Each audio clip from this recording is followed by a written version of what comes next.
नमस्कार, मी संजय आवटे. आवाज महाराष्ट्राचा विशेष कार्यक्रमात तुमचं स्वागत. आज पुन्हा नवी गाज, नवा आवाज. काल मी मदारी नावाचा सिनेमा बघितला. खरं म्हणजे अनेकांना तो आवडलेला नाही आहे किंवा तसा मुख्य प्रवाहातला सिनेमा नाही, फार स्लो आहे वगैरे अशी प्रतिक्रिया अनेकांची आहे. मला मात्र तो सिनेमा अत्यंत आवडला, फारच आवडला. म्हणजे I was really impressed. Irfan Khan नावाचा प्राणी जो काही आहे आणि ज्या प्रकारचा अभिनय तो करतो, हॅट्स ऑफ, काय प्रश्नच नाही. म्हणजे इरफान खान हा थोरच अभिनेता आहे. पण एकूणच मदारी नावाचा सिनेमा जो आहे त्याची कथा, त्याचा प्लॉट फार वेगळा आहे. म्हणजे भ्रष्टाचाराच्या संदर्भामध्ये हा सिनेमा आहे, पण हा भ्रष्टाचार काही साधासुद्धा नाही आहे. घडतं काय या सिनेमामध्ये, तर इरफान खान जो आहे त्याचं नाव मला वाटतं निर्मल कुमार असं नाव त्या सिनेमामध्ये आहे. त्याचा मुलगा अपूर्व नावाचा, तो अपू नावाचा मुलगा, 7 वर्षांचा मुलगा, त्याचा मृत्यू होतो. कशामुळे होतो मृत्यू, तर एक पूल कोसळतो शहरामधला. तो पूल कोसळतो आणि तो पूल कोसळून जी माणसं मरतात त्यामध्ये हा अपूर्वसुद्धा असतो, अपूसुद्धा असतो. 7 वर्षांचा अपू मरतो आणि त्याच्यानंतर हा जो बाप आहे त्याचा, तो बाप भडकतो. तो इतका भडकतो की तो भ्रष्टाचाराच्या विरोधामध्ये एक कॅम्पेन सुरू करतो फार वेगळ्या पद्धतीचं, आणि सगळ्या मंत्र्यांना, सगळ्यांना नाक मोठीत धरून त्याच्यासमोर शरण यावं लागतं. हे कॅम्पेन इतकं मोठं होतं की देशभरामध्ये भ्रष्टाचाराच्या विरोधामध्ये तो हिरो होतो. घटना काय असते, तर एका पुलाच्या खाली पूल कोसळल्यामुळे 7 वर्षांचा मुलगा गेला. या दोषी कोण? हा खूनच आहे. हा खून करणारे कोण? ज्यांनी जाणीवपूर्वक भ्रष्टाचार करून ज्या प्रकारचं बांधकाम केलं तेच खुनी आहेत, तेच मारेकरी आहेत, तेच गुन्हेगार आहेत असं म्हणतो इरफान, आणि त्याला पाठिंबा मिळतो अवघ्या देशाचा. अशी ही कथा आहे. ही कथा आठवण्याचं ताजं कारण असं आहे, बालेवाडीमध्ये एक इमारत कोसळली. 16वा मजला त्याचा स्लॅब कोसळला आणि गंमत म्हणजे त्या इमारतीचं बांधकाम सुरू होतं. ती इमारत कोसळली आणि ती इमारत कोसळून अनेक मजूर मृत्युमुखी पडले. 9 जण मृत्युमुखी पडलेले आहेत आणि बरेच जण आत्ता दवाखान्यामध्ये आहेत, गंभीर जखमी झालेले आहेत. काय प्रकार आहे हा? म्हणजे आपण नेहमी सांगतो की ब्रिटिशांनी ज्या प्रकारची व्यवस्था निर्माण केली की 200 वर्षांचे पूल, 300 वर्षांच्या इमारती आजही भक्कमपणे उभ्या आहेत, असं म्हणताना आपण त्यांचं फार कौतुक करतो ब्रिटिशांचं. आणि आपल्याकडे 10 वर्ष, 20 वर्षसुद्धा इमारत टिकत नाही. 10 वर्ष सोडा, ही जी इमारत आहे 16 मजली इमारत, तिचं बांधकाम अद्याप सुरू होतं. बांधकाम सुरू असताना स्लॅब कोसळला. बरं, ही काही एकटी घटना नाही आहे की एकाच घटनेमुळे मी फार अस्वस्थ झालो आहे, अशातला भाग नाही. बंगालमध्ये पूल कोसळतो, इलेक्शनमध्ये, निवडणुकीमध्ये तो मुद्दा होतो. केवळ बंगालच आहे का? म्हणजे माझ्या संशोधन विभागानं माझ्याकडे यादी दिलेली आहे. ठाण्यापासून ते सगळीकडे, म्हणजे ठाण्यामधली घटना आहे, नवी मुंबईतली घटना आहे, मुंबईतली घटना आहे, सगळीकडे अशा इमारत कोसळून माणसं मेलेली आहेत. त्यामध्ये इमारती कुठल्या कुठल्या आहेत? अनधिकृत आहेत, ज्यांचं बांधकाम सुरू आहे त्या इमारती आहेत, काही इमारती खूप वय झाल्यामुळे धोकादायक बनलेल्या आणि तरीही न पाडल्या गेलेल्या अशा इमारती आहेत. इमारत कुठली का असेना, बांधकाम कुठलं का असेना, पण हे घडतं काय? आपण म्हणतो आहोत make in India, digital India. काय मेक इन इंडिया? अशा प्रकारच्या इमारत तुम्ही जर बनवणार असाल तर तुमच्यावर विश्वास कसा ठेवेल जग? डिजिटल इंडिया, स्मार्ट सिटी, ज्या देशामध्ये या प्रकारे अगदी मध्ययुगातल्या पद्धतीनं माणसं मरतात इमारतीखाली चिरडून, काय करायचं त्या देशानं, काय करायचं त्या देशातल्या माणसांनी? मदारीमध्ये इरफान खान म्हणतो की मी एक प्रामाणिक मतदार आहे, आणि जर मी प्रामाणिक मतदार असताना मला या पद्धतीनं माझ्या घरातला माझा पोरगा गमावावा लागत असेल, तर हे जे कोणी असतील बाकीचे गृहमंत्री, बाकीचे मंत्री, हे सगळे भ्रष्ट प्रशासकीय लोक, यांना सत्तेवर राहण्याचा कुठलाही अधिकार नाही. अशी भूमिका जेव्हा इरफान खान मांडतो, अतिशय आततायी पद्धतीनं, अतिशय आक्रस्ताळी वाटावी अशा पद्धतीनं तो पावलं उचलतो. पण तेव्हा या सिनेमाचं, या प्रसंगाचं गांभीर्य समजत नाही. पण जेव्हा या प्रकारच्या बातम्या आपण बघतो तेव्हा असं वाटतं की अरे, रोज हेच घडतंय. जे मजूर मेले त्या मजुरांचा खून कोणी केला, आणि एवढं घडून सुद्धा अनधिकृत बांधकाम केलं म्हणून त्याला शिक्षा झाली असं एकही उदाहरण महाराष्ट्रामध्ये नाही. एरवी ड्रंक अँड ड्राईव्ह असेल, बाकी गोष्टी असतील, त्याबद्दल एवढ्या शिक्षा आहेत, एवढी तरतूद आहे, पण अनधिकृत बांधकामांबद्दल, सदोष बांधकामांबद्दल शिक्षेची काहीही तरतूद नाही. अशा वेळी काय करायचं? आणि म्हणून हा देश कोसळतोय का? केवळ एक इमारत नाही कोसळत, एक इमारत कोसळणं म्हणजे विश्वास कोसळणं असतं. हा देश कोसळतोय का? ही चर्चा अतिशय महत्त्वाची आहे. हा देश कोसळतोय का? ही चर्चा मला करायची आहे. आणि चर्चा करण्यासाठी नेहमीप्रमाणे आपल्यासोबत आहेत नामवंत पाहुणे. वेगवेगळ्या प्रकारच्या क्षेत्रातल्या पाहुण्यांना मी मुद्दाम बोलवलेलं आहे. माजी सनदी अधिकारी, माजी जिल्हाधिकारी, माजी मुख्य कार्यकारी अधिकारी आणि माजी सचिव वगैरे अशा प्रकारचं काम करणारे सनदी अधिकारी लक्ष्मीकांत देशमुख आपल्यासोबत असणार आहेत पुण्यातून. तिथंच डी एस कुलकर्णी बसलेले आहेत. हे अतिशय महत्त्वाचे बांधकाम व्यावसायिक आहेत DSK, त्यामुळे त्यांची भूमिका महत्त्वाची असणार आहे. सजग नागरिक मंचाचे कार्यकर्ते विवेक वेलणकर पुण्यामध्येच असणार आहेत. दिलीप वढावकर हे बिल्डर आहेत आणि नॅनो बिल्डर संघटनेचे पदाधिकारी आहेत, खजिनदार आहेत. दिलीप वढावकर लवकरच बेलापूर स्टुडिओमध्ये माझ्यासोबत येतील अशी अपेक्षा आहे. कायद्याचे अभ्यासक ॲडव्होकेट अनघा मालवणकर या मुंबईतून माझ्यासोबत असणार आहेत. आर्किटेक्ट निलेश चव्हाण नाशिकमधून माझ्यासोबत असणार आहेत. आणि प्रत्येक कार्यक्रमामध्ये एक प्रेक्षक आपल्यासोबत असतो, त्याप्रमाणे नीता गडदे राजे या प्रेक्षक आपल्यासोबत असणार आहेत. या सगळ्याच नामवंतांच्यासोबत आपल्याला ही चर्चा सुरू करायची आहे. माझा देश कोसळतोय का? आणि ही चर्चा सुरू करताना अगदी सुरुवातीला मला जायचं आहे आर्किटेक्ट निलेश चव्हाणांकडं. निलेश चव्हाण, तुम्ही आर्किटेक्ट आहात. ज्या पद्धतीनं बांधकामं होत आहेत, ज्या पद्धतीनं इमारती उभ्या राहत आहेत, किती भयानक आहे हे? कसं बघताय? काय म्हणणं आहे? सर, दोन प्रकारची माणसं मुख्यत्वे आपल्या देशामध्ये आहेत. हॅलो, हां बोला बोला निलेश, बोलत राहा. दोन प्रकारची माणसं मुख्यत्वे आपल्या देशामध्ये कन्स्ट्रक्शन सेक्टरमध्ये आहे. एक जो एज्युकेशन घेऊन काम करतो आहे, दुसरा की कायद्याचं कुठलंही बंधन नसताना ही लोक अचानक बिल्डर बनतात, अनधिकृत बांधकामं करतात.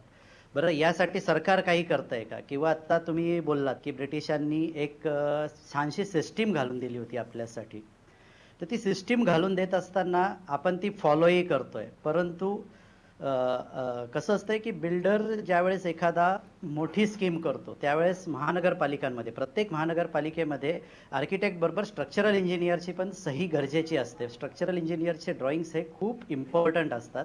ते त्याच पद्धतीने जागेवर एक्झिक्यूट व्हायला पाहिजे. आणि जेवढ्या मजल्यांसाठी काम आपल्याला घालून दिलंय तेवढं जर केलं आणि व्यवस्थित केलं, सगळे नॉर्म्स फॉलो करून, IS कोड्स आहेत त्याच्यासाठी, ते सगळे फॉलो करून जर व्यवस्थित काम केलं तर अशा आपत्ती किंवा अशा दुर्घटना घडत नाहीत. हे पहिल्यांदा समजून घेतलं पाहिजे. दुसऱ्या अशा घटना अशा ठिकाणी घडतात की जिथे अनधिकृत बांधकामं खूप मोठ्या प्रमाणावर होतात, की जिथे कुठल्याही प्रकारचे कन्सल्टंट नसतात, कोणीही नसतं, आणि अरे यार उधर ऐसा होता है ह्या पद्धतीने कामं केली जातात आणि मग ही कामं कोसळतात. यांचं प्रमाण खूप जास्त आहे. दुसरं एक आपण समजून घेतलं पाहिजे की जिथे प्रॉपर स्ट्रक्चरल इंजिनियर आहे, एक चांगली टीम काम करते, तरी सुद्धा काही ठिकाणी हे प्रॉब्लेम होतात. पण ते नॅचरल कलॅमिटीजमुळे पण होऊ शकतात, की एखादी नवीन कन्स्ट्रक्शन साईट चालू झाली आहे आणि पावसाचा जोर वाढला किंवा फुटिंगला काही प्रॉब्लेम होतात, तर ही प्रॉब्लेम सुद्धा वेळोवेळी रेक्टिफाय करून जर काम पुढे केलं तर कदाचित स्ट्रक्चरल सेफ्टीकडे आपण जातोय असं आपण म्हणूया. आता गव्हर्नमेंटने नवीन एक कायदा आणला आहे राष्ट्रीय स्तरावर, रेरा म्हणून. तर ह्या रेरा कायद्यामध्ये काही कलमं खूप छान आहेत, ज्याचा निश्चितच जास्त प्रमाणात फायदा संपूर्ण देशाला झाल्याशिवाय राहणार नाही. निलेश, अगदी सगळे मुद्दे पोहोचले. फार महत्त्वाचे मुद्दे आहेत. तुम्ही रेराचा उल्लेख केला, स्ट्रक्चरल ऑडिटचा उल्लेख केला. या अनुषंगानं घडलं पाहिजे. DSK आपल्यासोबत आहेत. DSK एक्सप्रेस वेवरच्या अपघातातून तुम्ही नुकतेच बचावलात, त्यामुळे त्यानंतर तुम्ही इथे आलेले आहात. तुमचं फार मनापासून स्वागत.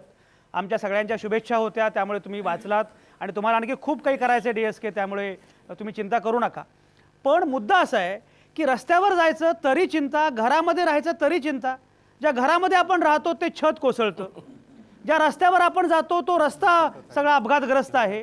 DSK अशा वेळी जगायचं कसं? तुमच्यासारखे बांधकाम व्यावसायिक जे काही आहेत त्या बांधकाम व्यावसायिकांनी अशा प्रकारे लोकांचं जगणं असुरक्षित करून टाकलेलं आहे. तुमच्यासारखे म्हणजे तुम्ही मला म्हणायचं नाही, पण बांधकाम व्यावसायिकांनी अशा वेळी एक महत्त्वाचे बांधकाम व्यावसायिक म्हणून DSK या सगळ्याकडे कसं बघतायत? काय म्हणणं आहे? पहिल्यांदा हे सगळं काही चाललं तर भारत माझा देश आहे, कधी कधी देश आहे, महान देश आहे, अशा प्रकारे आपण त्याला ॲक्सेप्ट करण्याशिवाय काही परिस्थिती राहिलेली नाही. कारण की आमच्या बिल्डिंग क्षेत्रात तर कोणी उठतो आणि बिल्डर होतं अशीच परिस्थिती आहे. टेक्निकल नॉलेज, तांत्रिक नॉलेज, सगळ्याच प्रकारचं नॉलेजची कमी आहे. पण अपघाताचे ते तुम्ही 2 विषय जे सांगितले त्यातली गमतीशीर सांगतो, कोणाच्याच हा विषय कधीच लक्षात येत नाही की आजचा हा स्लॅब कोसळला जो काही झाला, तो मी स्टडी करून आलो होते. तर वडी झाला स्लॅब कोसळला म्हणजे काय झालं, तर स्लॅब कोसळल्याला त्याच्या खालचं जे सेंटरिंग असतं, ज्याच्या जीवावर ते सगळं उभं करायचं असतं, त्याचं स्ट्रक्चरल डिझाईन, जसं स्टीलचं डिझाईन स्ट्रक्चरल कन्सल्टंट देतो तसं सेंटरिंगचं डिझाईन करायचं असतं. हे कोणी ब्रह्मदेवाला सुद्धा विचारलं तरी तो म्हणतो मला माहीत नाही. अशी दुर्दैवी परिस्थिती आहे की जेव्हा तुम्ही एवढा मोठा स्लॅब टाकता, 16 मजली कॅन्टिलिव्हर असतो, तो 3 मजली हाईटचा तो स्लॅब आहे, तेव्हा खालती तो ज्याच्यावर उभा करायचा ते प्रॉप्स किंवा मराठी भाषेतले वासे, बांबू आणि त्याच्या लागणाऱ्या प्लेट्स आणि त्याचे जे काही असतील त्या अँगल, याचं एक डिझाईन असतं. स्कॅफोल्डिंग डिझाईन नावाची कन्सेप्ट आपल्याकडे नाही. आमच्याकडे MEP डिझाईन आहे, लँडस्केप डिझाईन आहे, फलाना इंटेरियर डिझाईन आहे, पण स्कॅफोल्डिंग डिझाईन केलं जात नाही, कॉन्ट्रॅक्टरवर डिपेंड ठेवलं जातं. हा सगळ्यात मोठा ड्रॉबॅक आहे. आज काही झालं तरी त्या स्कॅफोल्डिंग डिझाईन करताना 1 क्युबिक मीटरवर जर आपण जे सिमेंट टाकतो ते 2.5 मेट्रिक टनाचा लोड असतो आणि ते गोलगोल फिरणारा जो ट्रक येतो ट्रान्झिस्ट, त्याच्यामध्ये 6 मेट्रिक टन असतं आणि 20 मिनिटात ते खाली करतात. एका जागी ते खाली होऊ शकत नाही, एकदम आपलं सगळीकडे पसरू शकत नाही, कारण की मॅनपॉवर कमी असते. कधी कधी एका जागी ढीक लागतो. नुसतं टाकलं तर 2.5 मेट्रिक टन होतं. व्हेलोसिटीमुळे, पंपाच्या त्या प्रेशरमुळे, व्हायब्रेटरमुळे त्याचं रूपांतर 3 मेट्रिक टन मध्ये होतं आणि एका जागी ढीक लागलं तर 4 मेट्रिक टन होतं, प्लस लाईव्ह लोड. त्या स्ट्रक्चरल इंजिनियरनी जो कोणी असेल कन्सल्टंट, ते वरतं स्टीलचं, सिमेंटमध्ये पाणी किती पाहिजे, फ्लायश किती पाहिजे, त्याच्या खडी किती पाहिजे याचं डिझाईन देतात. स्टीलमध्ये 16 mm पाहिजे, 12 mm याचं डिझाईन देतात. पण हा सगळा लोड खालचं सेंटरिंगचं सामान घेईल का याचं डिझाईन कोणी करत नाही. त्यातनं हे अपघात होतात. हा स्लॅब 21व्या दिवशी खोलताना पडला असता तर त्याच्यामध्ये स्ट्रक्चरल असू शकतो की लोखंड चुकीचं वापरलंय, सिमेंट चुकीचं वापरलंय, पण इथं सेंटरिंग चुकीचं वापरलेलं आहे. दुसरं, जी घराची छत कोसळतात, छत कोसळतं हा एक भयानक प्रकार आहे. तो म्हणजे काय कोसळतं, प्लॅस्टर कोसळतं. लक्षात घ्या, छत कोसळलेलं कधी कोणी ऐकलेलं नाही, पण स्लॅबचं प्लॅस्टर का कोसळतं, तर कॉन्क्रीट हे 30 मिनिटांनी मेलेलं असतं, त्याला डेड म्हणतात. त्याच्यानंतर त्याच्यावर दुसरं कॉन्क्रीट कधी करायचं नसतं. स्ट्रक्चर RCC कॉन्क्रीट फक्त भारतासारख्या गरीब देशातच होतं असं मी म्हणेन. फॉरेनमध्ये जर कधी कॉन्क्रीट केलं तर त्याला कधीही प्लॅस्टर करत नाही, त्याला क्लॅडिंग करतात. ॲल्युमिनियमचं असेल किंवा तुमचं टाईलचं असेल, पण काही करून त्याला प्लॅस्टर करत नाही, कारण की त्या प्लॅस्टरची कॅव्हिटी पकडते. आजही या सगळ्या चुका त्यातला कोणी अभ्यास करत नाही की घरामध्ये बेडरूममध्ये प्लॅस्टर केलेलं असतं, वरती पंखा लावलेला असतो आणि त्या प्लॅस्टरमध्ये कधीतरी एअर गॅप पकडते आणि RCC स्लॅबचं सिमेंट आणि नंतर चढवलेला कॉस्मेटिक, त्याच्यामुळे तो जाड 6 mm चा पडदा दगडासारखा खाली पडतो. तुम्हाला वाटतं छत कोसळलं.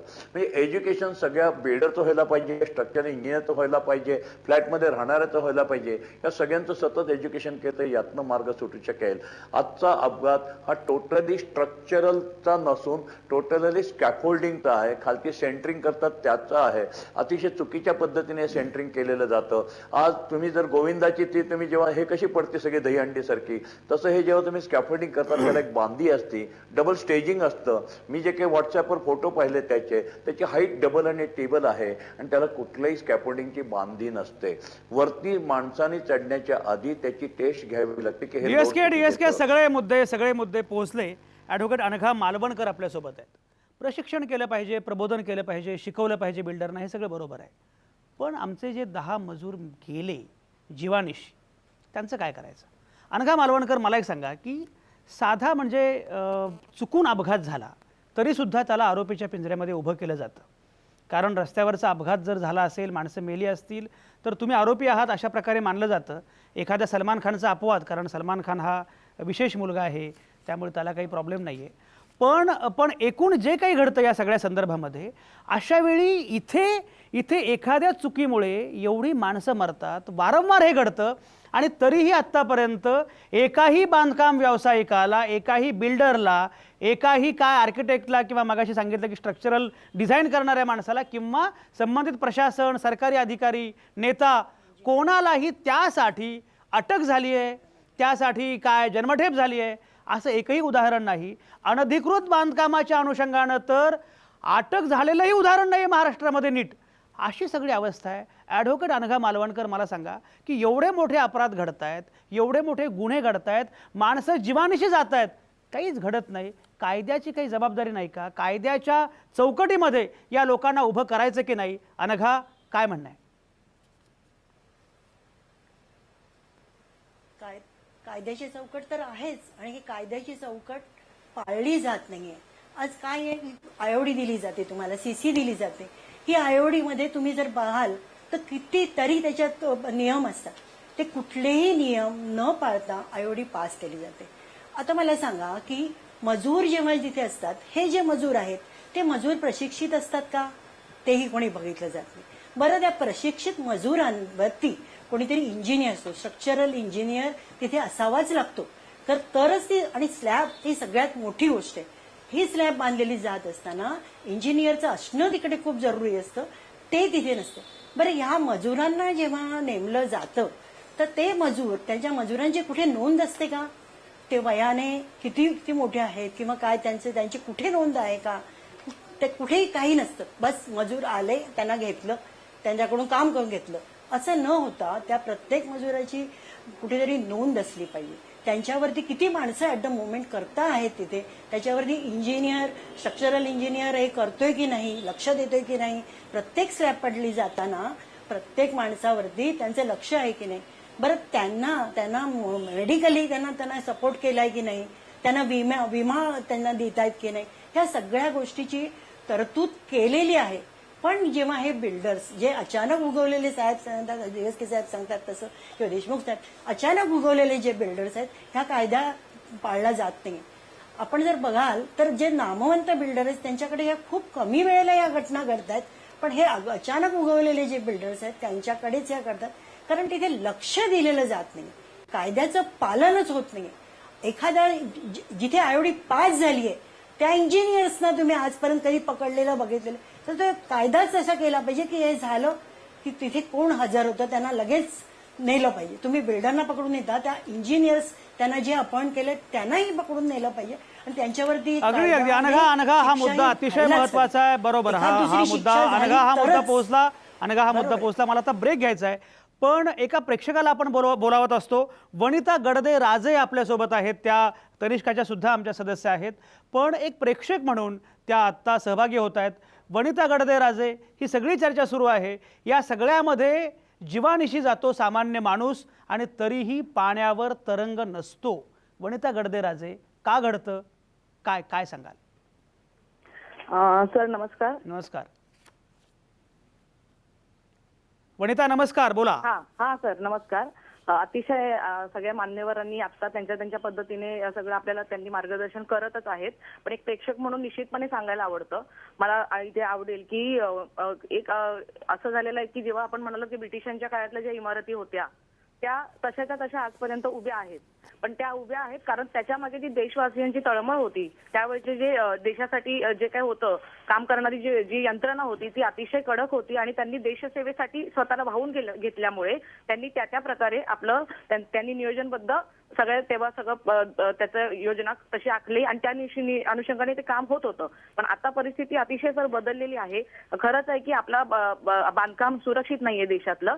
कारण असं आहे की जे मजूर हे होतात त्याची जी नियम आहेत, पण नियमांची अंमलबजावणी केली जात नाही. कायद्याच्या कसोटीत सगळ्या काही योजना आहेत, पण त्याच्या अनुषंगाने जर त्याचं काटेकोर पालन झालं आणि जसं आपण म्हणता की खरं आहे, जर त्या 10 मजूर जरी त्याच्यामध्ये आपले मारले जातात, म्हणजे एक खूनच एक अप्रत्यक्षपणे गुन्हाच आहे. तर त्यामध्ये जे जबाबदार असतील त्या सगळ्यांना आपण दोषी ठरवलं पाहिजे. ज्यांचं कडक कायदे कडक आहेत. अगदी वनिता, तुमचा मुद्दा पोहोचला. तुम्ही आमच्या सोबत राहा, ही सगळी चर्चा आपण करत राहणार आहोत. तर ज्या मजुरांचे खून झाले त्याला जबाबदार कोण, यांचे मारेकरी कोण, ही सगळी चर्चा अतिशय महत्त्वाची आहे. आपण ही चर्चा करणार आहोत. लक्ष्मीकांत देशमुख पुण्यामधून आपल्यासोबत आहेत, विवेक वेलणकर पण पुण्यामध्येच आपल्यासोबत आहेत. ही सगळी चर्चा आपल्याला करायची आहे. तुम्ही कुठेच जाऊ नका. आता या क्षणी मी घेतोय एक छोटासा ब्रेक.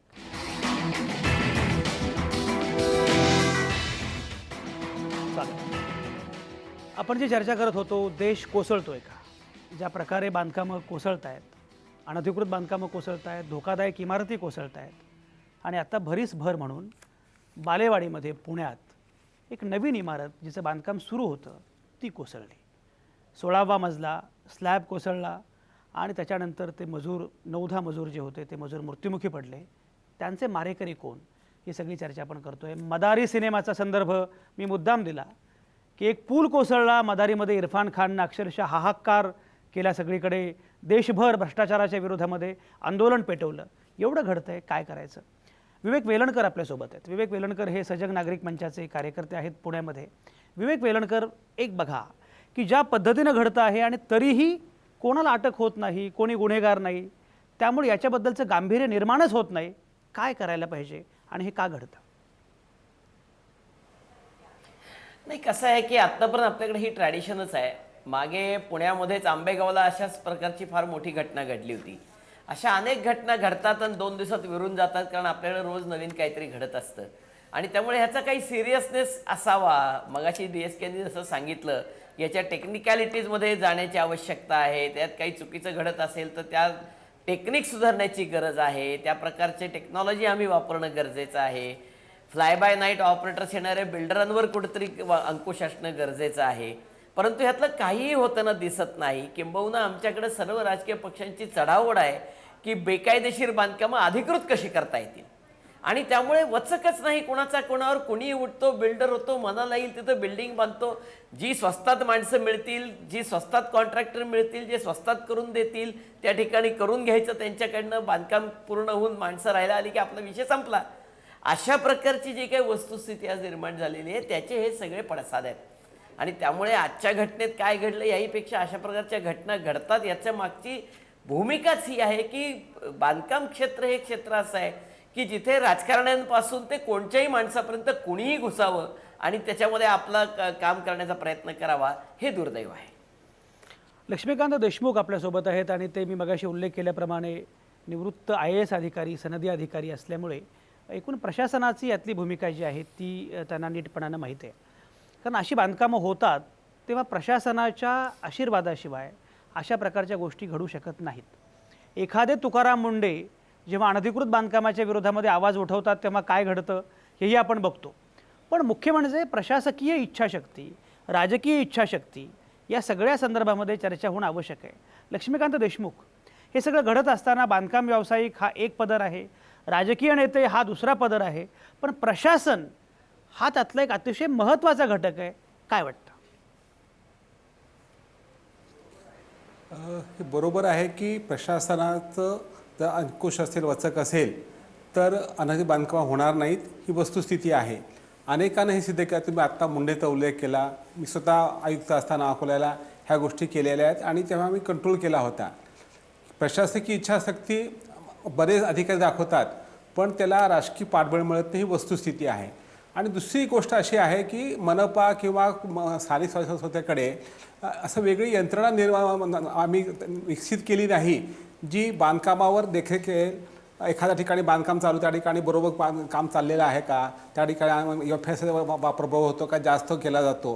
प्रत्येक मोठ्या शहरात FSI जास्त वापरून अनेक मजले चढवायचे. आता हे आजची घटना तशीच आहे. हे आपल्या आदर्शमध्ये तसं झालं होतं, आपण काल परवाचे आवडा ऐकले असेल. त्यामुळे एक प्रशासकीय यंत्रणा जी सर्व बांधकामावर देखरेख करेल हे आपण विकसित केली पाहिजे. दुसरी म्हणजे जे प्रामाणिक बिल्डर्स आहे, व्यावसायिक आहेत की त्यांच्या मागेचा जो त्रास आहे, मग त्याच्या परवानग्या असतील, DP प्लान असेल, NA असेल, NOCs असतील, ह्या त्यांना सुलभ मिळत नाहीत. त्यामुळे अनेक वेळा आपण बांधकाम सुरू करानंतर परवानगी घ्या, त्याचे ॲडजस्ट करा, हा एक भाग झाला. पुन्हा जेव्हा बांधकाम पूर्ण होतं तेव्हा कंप्लिशन सर्टिफिकेट हे आपण इन्सिस्ट करत नाहीत. आणि यामध्ये थोडीशी जागृती व्हायला पाहिजे ग्राहकांची सुद्धा की आपण जेव्हा एखादा फ्लॅट घेतो किंवा बिल्डिंग किंवा परचेस करतो, प्लॉट घेतो, तेव्हा ते लिगल आहे का, त्या बांधकाम लिगल आहे, परवानगीसाठी मिळाले आहे का. आणि आता हे उदाहरण सांगितलं की 13 मजले किंवा 11 मजले परवानगी होती आणि वर 4 मजले चढवले. त्यांनी काय हिंमत झाली असेल की त्याला माहिती आहे की आपल्याला ह्या उरल्या 4 मजल्यासाठी गिरायक मिळणार आहेत, थोडं 10% 20% आपण किंमत कमी करा घेतलं पाहिजे. लोकांनी देखील स्वस्त घराचा मोह सोडून हे केलं पाहिजे. पण एक लार्जर इश्यू असा आहे की नागरिकांना वाढत चाललेला आहे आणि शहरामध्ये आणि मोठ्या शहरामध्ये आपल्याला विकासासाठी जमिनी उपलब्ध होत नाहीत. ज्या जमिनी आहेत त्या सगळ्या काळ्या पैशातून राजकारणी असतील, बिल्डर्स असतील, उद्योगपती असतील, नोकरशाह पण असतील त्यामध्ये बरेचसे, हे ते काबीज केलेले आहेत. आणि आपली जी हाऊसिंग पॉलिसी आहे फॉर ऑल, की प्रत्येकाला अफोर्डेबल हाऊसिंग मिळालं पाहिजे, ती मिळत नाही. त्यामुळे एक तर एका बाजूला ग्राहक हा स्वस्त घरामध्ये FSIचा विचार न करता घ्यायचा प्रयत्न करतो, ह्याचा फायदा बिल्डर घेतात.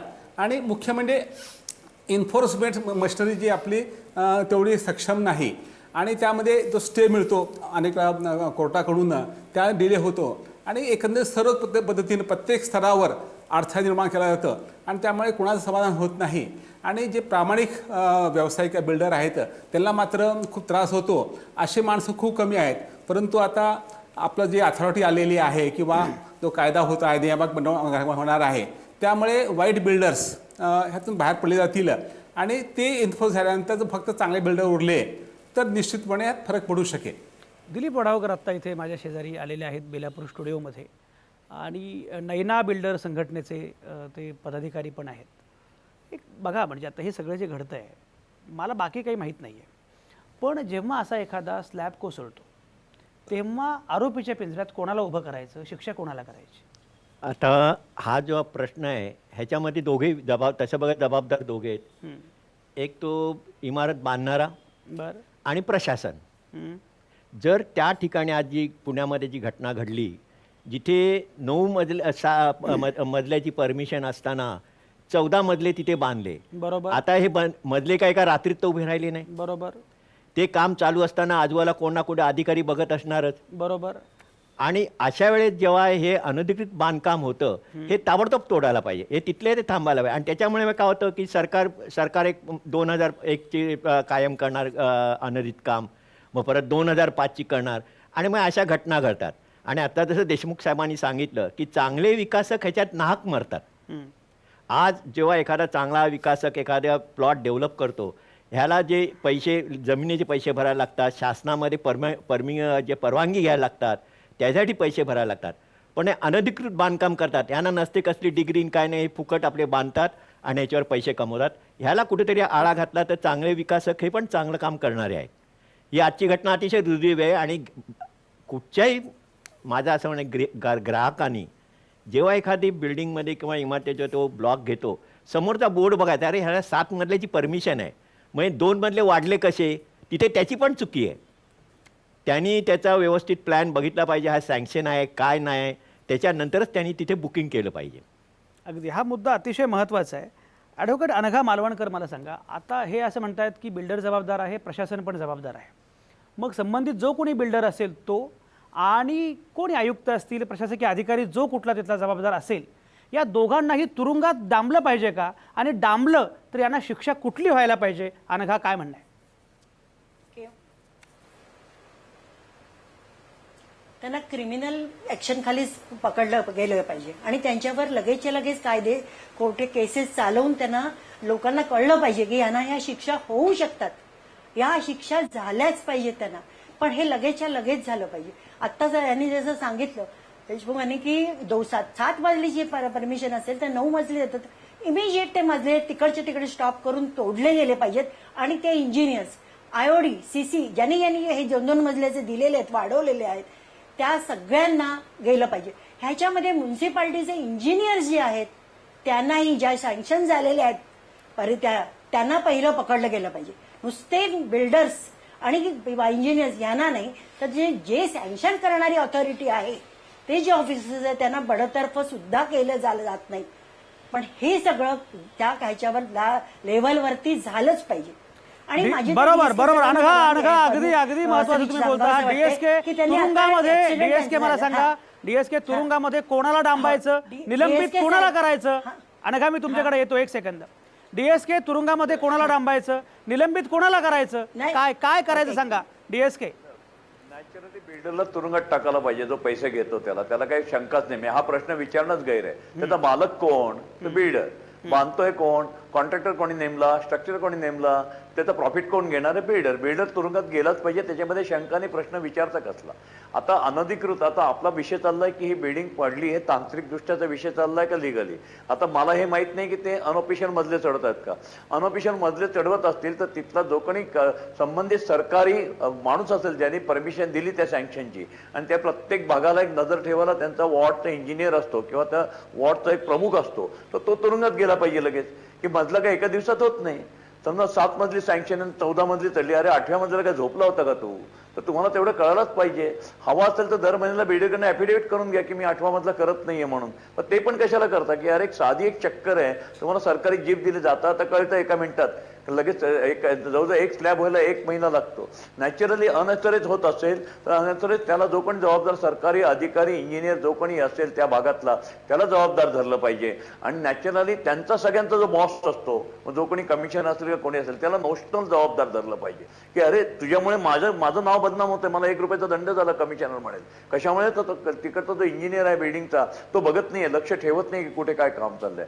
आणि बिल्डर तर आत गेला पाहिजे, हा प्रश्नही टीव्हीवर विचारू नका, नेक्स्ट सेकंदाला आत गेला पाहिजे. इट इज अमेरिकेत ते इव्हन आत गेला असता, थांबला पण नसता तो, इतकं ते कडक कायदे आहेत. पण मुळामध्ये स्ट्रक्चरल ऑडिट, सुरक्षा ऑडिट, कॉर्पोरेशन, टाउन प्लॅनिंग जे कोण आहेत ते कुठले प्लॅन घेते यांच्याकडनं? कुठे त्यांच्या एक नुसते कागदाला ठीक घेतात मांडून की आम्ही हा माणूस नेमलाय आणि हे डिझाईन दिलंय. त्यांच्याकडे स्टडी करायला कोणी नाही. माझ्या अमेरिकेच्या घरामध्ये प्रत्येक स्टेजला नळ चेक करायला टाउनचा इंजिनियर येतो, मला बिल पाठवतो नंतर. आपल्याकडे समजा लोकशाहीमुळे शक्य नसेल, पण ऍटलिस्ट स्ट्रक्चरल ऑडिटला की नंतर सेंटरिंग ऑडिटला कॉर्पोरेशनचे लोक गेलेच पाहिजेत. तुम्ही त्यांना आउटसोर्सिंग द्या. अमेरिकेमध्ये हे काम आउटसोर्सिंग करतात की त्या एजन्सी द्यावं लागतं.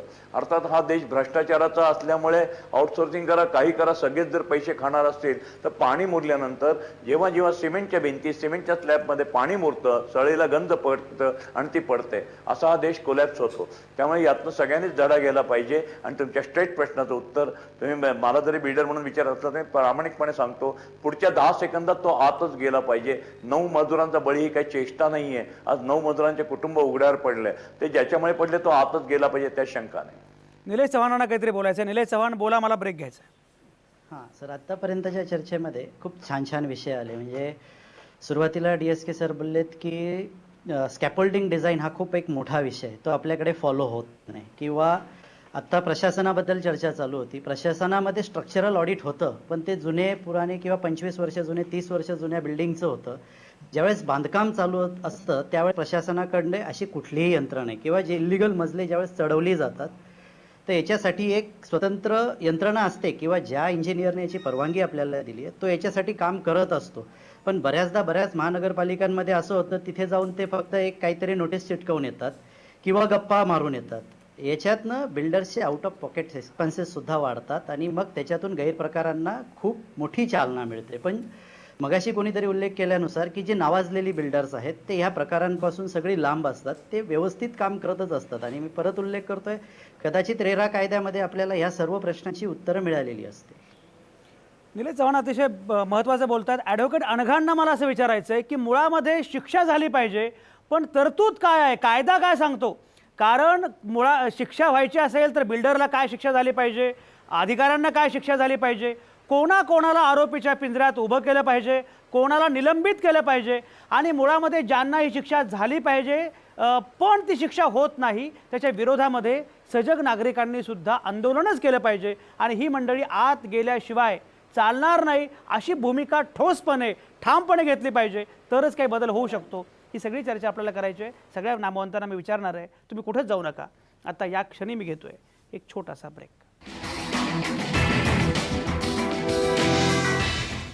तुमचं पुन्हा एकदा स्वागत. आपण चर्चा करत होतो, माझा देश कोसळतोय का? रोज नवी इमारत कोसळते आहे, अनधिकृत बांधकामं इथे थेटपणे उभी राहत आहेत, घरं कोसळत आहेत, पूल कोसळत आहेत. रोज नवी इमारत कोसळत असताना सुद्धा काही कारवाई होत नाही. खरं म्हणजे ज्यांच्यामुळे एवढे खून झाले, म्हणजे आज 9 मजूर ज्यामुळे गेले, मृत्युमुखी पडले, ज्यांचे संसार उघड्यावर आले, त्याला जबाबदार कोण? साधा एका माणसाचा जरी खून केला तरी सुद्धा फाशीची शिक्षा, जन्मठेप, एवढ्या सगळ्या गोष्टी आहेत. 9 माणसं एका वेळी मरतात आणि तरीसुद्धा कोणाला शिक्षा करायची, नक्की कोण जबाबदार, काही घडत नाही. एवढं होऊन सुद्धा प्रशासकीय अधिकारी, इंजिनियर यांना साधं निलंबित सुद्धा केलं जात नाही. मी मगाशी उल्लेख केला मदारी सिनेमाचा, की तो इरफान खान निर्मल कुमार नावाच्या याची भूमिका करतो. त्याचा मुलगा गेला त्या पुलाखाली, पूल कोसळल्यामुळे, आणि त्यानं सगळ्या देशाला वेठीला धरलं, सगळ्या मंत्र्यांना वेठीला धरलं की ही चूक तुमची आहे, माझा मुलगा गेला याच्यामध्ये चूक तुमची आहे, तुम्ही खुनी आहात, तुम्ही गुन्हेगार आहात. इथे मात्र काहीच घडत नाही. ॲडव्होकेट अनघा, मी तुम्हाला ब्रेकवर जाण्यापूर्वी असं विचारलं की शिक्षा झाली पाहिजे, बरोबर आहे, पण मला सांगा कायद्यामध्ये तरतूद काय, कोणाला कुठली शिक्षा झाली पाहिजे, होऊ शकते, कायदा काय सांगतो?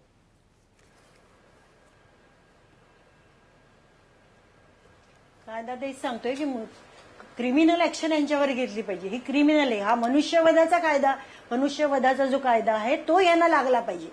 कारण 9 मजूर जाणं ही जशी आता बिल्डरच याला जबाबदार आहे. कारण बिल्डर हा मुख्य, जसं डीएसके साहेबांनी सांगितलं तसं बिल्डर ह्या सगळ्यांना नेमलेला असतो. तर प्लॅनिंग ऑथॉरिटी कोण आहे, तर अधिकारी आहेत, शासकीय व्यक्ती जी आहेत त्यांनाही याच्यात घेतलं पाहिजे. ह्याला संबंधित जितके लोक आहेत त्यांना कायद्याने हे शिक्षा झालीच पाहिजे. शिक्षा झाली पाहिजे म्हणजे क्रिमिनल ऍक्शन जी लगेचच्या लगेच व्हायला हवी. तर त्यांना मनुष्यवधाच्या कायद्यामध्ये त्यांना पकडलं गेलं, संबंधित लोकांना शिक्षा झाली पाहिजे. लक्ष्मीकांत देशमुख, संबंधित लोक कोण मला सांगा, आणि प्रशासनाशी निगडीत कुठल्या लोकांना, प्रशासनाशी निगडीत कुठल्या लोकांना जबाबदार धरलं पाहिजे आणि थेटपणे त्यांच्यावर कारवाई केली पाहिजे. अनेक आयुक्त, अनेक IAS अधिकारी दिमाखात फिरत असतात, त्यांच्या शहरामध्ये अनधिकृत बांधकामं उभी राहतात, तरी सुद्धा काहीच घडत नाही. लक्ष्मीकांत देशमुख कोणाला मानायचं जबाबदार आणि काय शिक्षा करायची? उत्तर अगदी स्पष्ट आहे. बांधकाम परवानगी देणारे, नकाशा मंजूर करणारे अधिकारी, इंजिनियर्स असतील आणि देखरेख करणारे वॉर्ड ऑफिसर हे प्रामुख्याने जबाबदार असतात. कारण आयुक्त हा पूर्ण शहरात हेड असतो.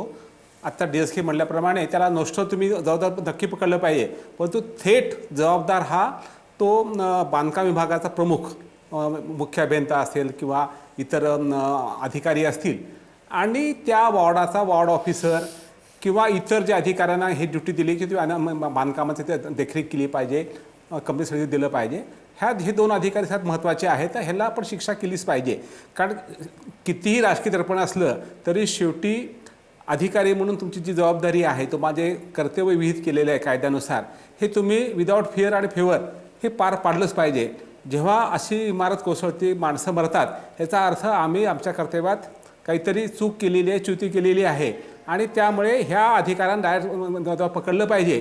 परंतु आपण व्यापाराचा विचार केला तर यामध्ये इतर जे घटक आहेत, त्या ठिकाणी तिथला नगरसेवक असेल, त्यानं काही त्याला प्रोत्साहन दिलेलं आहे का, त्यामध्ये त्यानं अडथळा आणलेला आहे का, कारवाई करताना त्यांना काही विरोध केलेला आहे का, ह्या विचार केला पाहिजे. आणि ह्यासाठी एक वेगळी यंत्रणा, कारण शेवटी नाही का, हा अपघात घडलेला आहे अशाने घडत असतील, हे जर रोखायचे असतील तर प्रत्येक मोठ्या शहरामध्ये, मुंबई पुण्यात विचार केला तर तिथल्या आयुक्तांना, महापौरांचा अधिकार असतो की त्याने एक वेगळी एक समिती छोटी करावी, एक टीम तयार करावी आणि त्या टीमला पूर्ण अधिकार द्यावेत आणि त्यांनी पाहणी करावी. आता रेग्युलर जे इंजिनियर असतात ते बांधकाम पाहत असतात, त्या मिटिंगा असतात, त्या गोष्टी असतात, परंतु बांधकाम बरोबर चाललेलं आहे का, त्या ठिकाणी ऑडिट होतं स्ट्रक्चर, हे पाहिलं पाहिजे.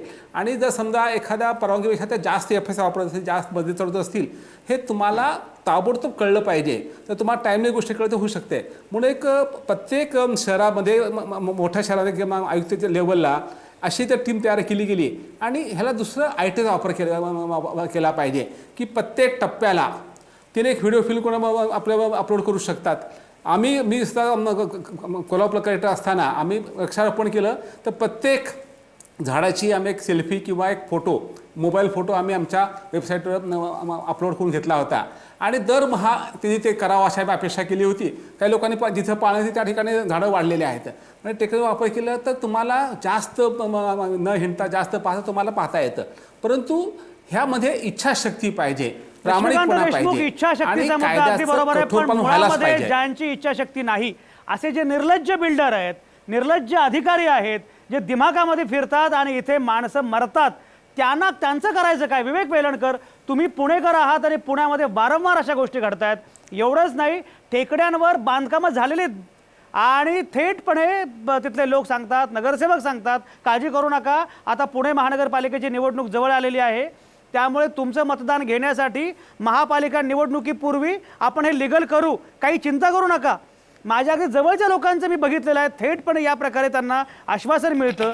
या लोकांचं, या जे खुनी मारेकरी गुन्हेगार आहेत, यांचं विवेक वेलणकर तुम्ही काही करणार का? काय करणार आहात? नाही, मुळात आत्तापर्यंत जी चर्चा झाली त्याच्यामध्ये फक्त बिल्डर आणि प्रशासकीय अधिकारी एवढीच नावं आली. परंतु आत्ता आपण जसं म्हणलं तसे नगरसेवक, राजकारणी मंडळींचं काय हो? कारण शेवटी यांच्याच दबावामुळे आज बिल्डर वेडीवाकडी कामं यांच्या मैत्रीमुळे करू शकतात आणि यांच्या दबावामुळे प्रशासनिक अधिकारी गप्प बसू शकतात. ही जी भ्रष्ट युती आहे, कारण गंमत कशी आहे की एखाद्या माणसाने चुकीचं काम केलं प्रशासकीय अधिकाऱ्यांनी म्हणून त्याला निलंबित केला, तर हे सगळे एकत्र होऊन त्याला परत कसं रिइन्स्टेट करता येईल हे बघतात.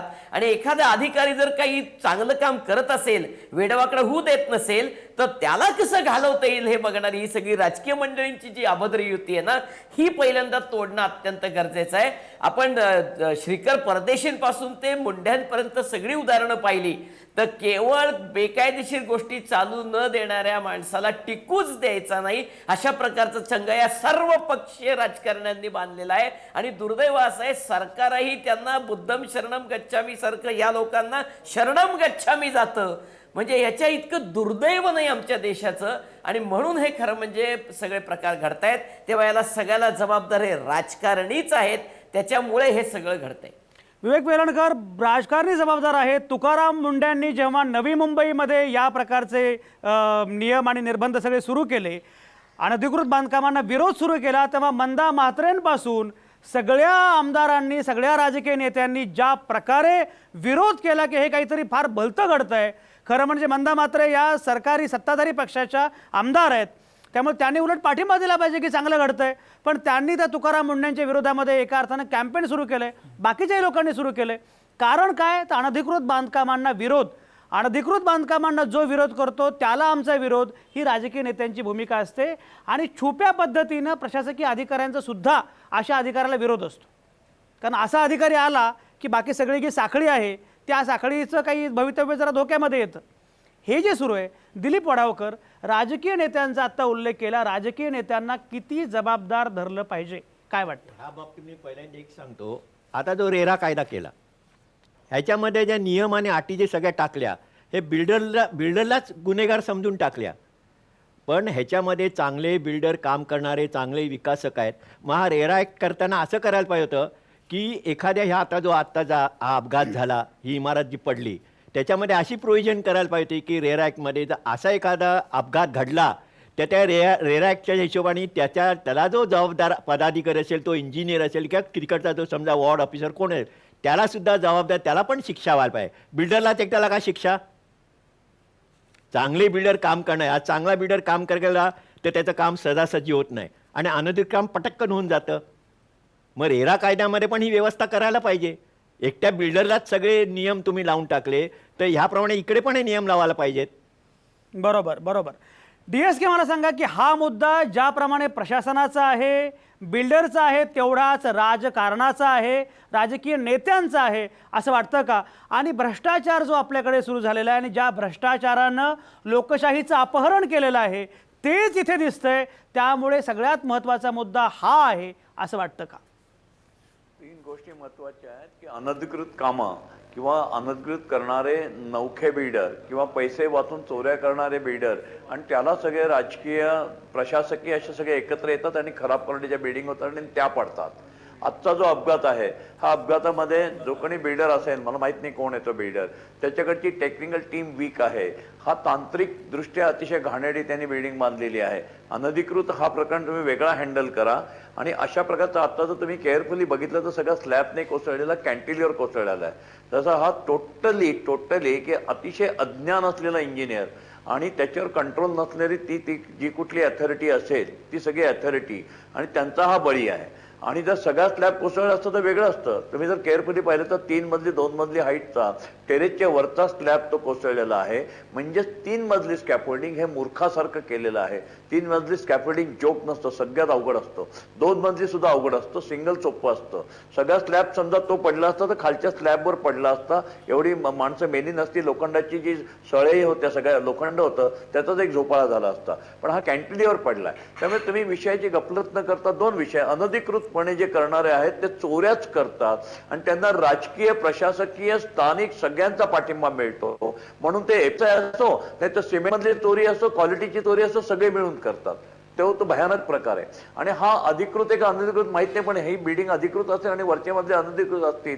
पण ज्याला कॅन्टिलिव्हर स्लॅब, उंचावरचे स्लॅब, याची टेक्नॉलॉजीच माहित नाही, यांना उद्या कोकण रेल्वेचे ब्रिज बांधला दिले तर धडाधड कोसळतील. त्यामुळे टेक्नॉलॉजी माहित असलेले बिल्डर आणि ते तंत्रज्ञान नाहीये की जे कोणी बिल्डर असतील त्यांनी कमीत कमी ठीक आहे पैसे कमवायत, पण तुम्ही टेक्नॉलॉजी हायर तर करू शकता.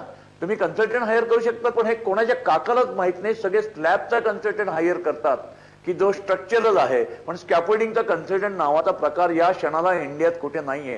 टीव्हीत सगळे ऐकतायत. मला कोणी असेल तर उद्या मेल करावा, मी आनंद होईल. आम्ही आमचं मनाने कन्सल्टन्सी लोकांना बोलवतो, टेक्निकल लोकांना, आणि लोड कॅल्क्युलेट करतो. पण हा एक बिझनेस होऊ शकतो कन्सल्टंटिंगचा, पण त्याला कोणी एंटरटेन करत नाही. आता एकही स्ट्रक्चरल कन्सल्टंट खूप आहेत, पण स्कॅफोल्डिंग कन्सल्टंट या भारतात कोणी नाही.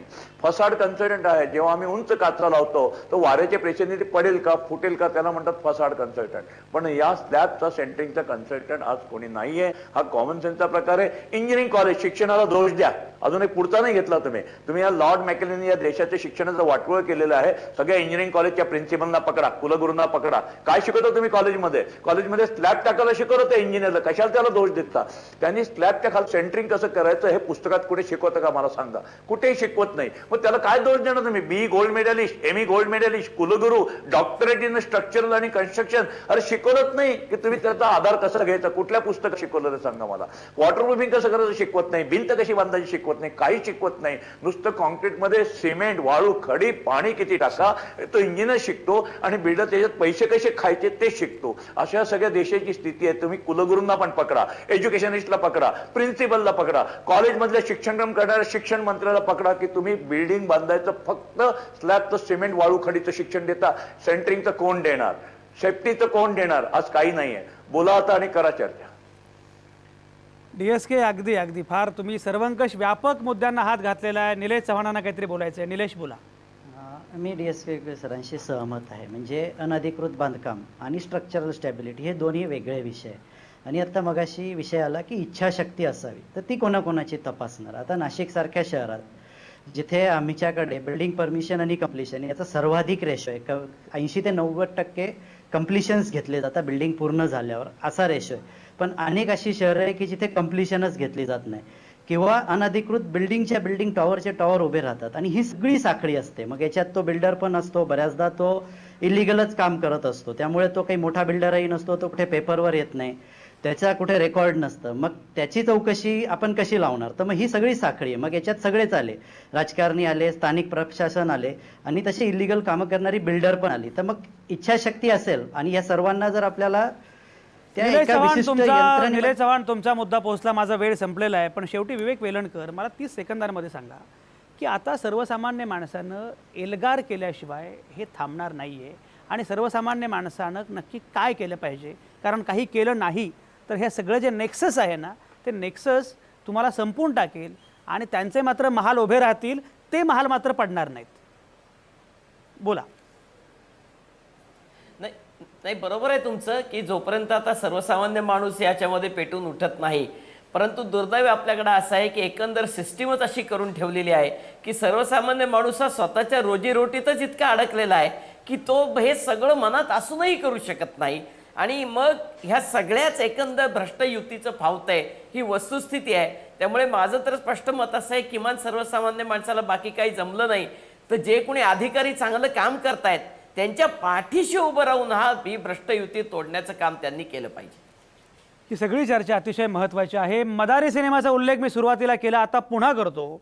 मदारी सिनेमामध्ये इरफान खान ज्या पद्धतीनं सामान्य माणसाची भूमिका वठवतो आहे आणि सदोष बांधकामाच्या विरोधामध्ये भ्रष्टाचाराच्या विरोधामध्ये भ्रष्ट मंत्री, भ्रष्ट अधिकारी, भ्रष्ट बिल्डर, भ्रष्ट कंत्राटदार यांच्या विरोधामध्ये तो ज्या पद्धतीने एल्गार करतो, त्यामुळे सगळ्यांनाच शेवटी त्याला शरण यावं लागतं आणि मान्य करावं लागतं की आमचं चुकलं. सामान्य माणूस जर उभा राहिला, त्यानं एल्गार केला, तरच हे सगळं जे नेक्सस आहे त्याच्या विरोधामध्ये काहीतरी घडू शकतं. पण ठामपणे घडलं पाहिजे. आज हे मजूर गेले, आणखी अनेक जण जाऊ शकतील. त्यासाठी आपण सजग असणं हे फार आवश्यक आहे. आपली बांधकामं सुरक्षित असली पाहिजेत, कारण हा देश कोसळतोय. तो देश पुन्हा उभा करायचा असेल तर आपल्या सर्वसामान्य माणसांनाच पुढे यावं लागणार आहे. सगळ्याच नामवंतांचे अतिशय मनापासून आभार. मी आज इथंच थांबणार आहे, पण उद्याची चर्चा जी आहे, उद्या रात्री 8 वाजता, ती फार महत्त्वाची आहे. अजिबात चुकवायची नाही आहे, कारण काश्मीरच्या अनुषंगानं मी बोलणार आहे. काश्मीरमध्ये केंद्रानं जे पथक पाठवलं होतं, संवादक गट, इंटरलोक्युटर्स, त्या गटाचे प्रमुख असणारे प्रख्यात पत्रकार, अभ्यासक, विचारवंत दिलीप पाडगावकर यांची सविस्तर मुलाखत मी घेतलेली आहे. उद्या आवाजमध्ये ही मुलाखत अजिबात चुकू नका. एनिवेज, आज थांबूया इथंच. तुमच्या आतल्या आवाजासह पाहत आणि ऐकत रहा आवाज महाराष्ट्राचा.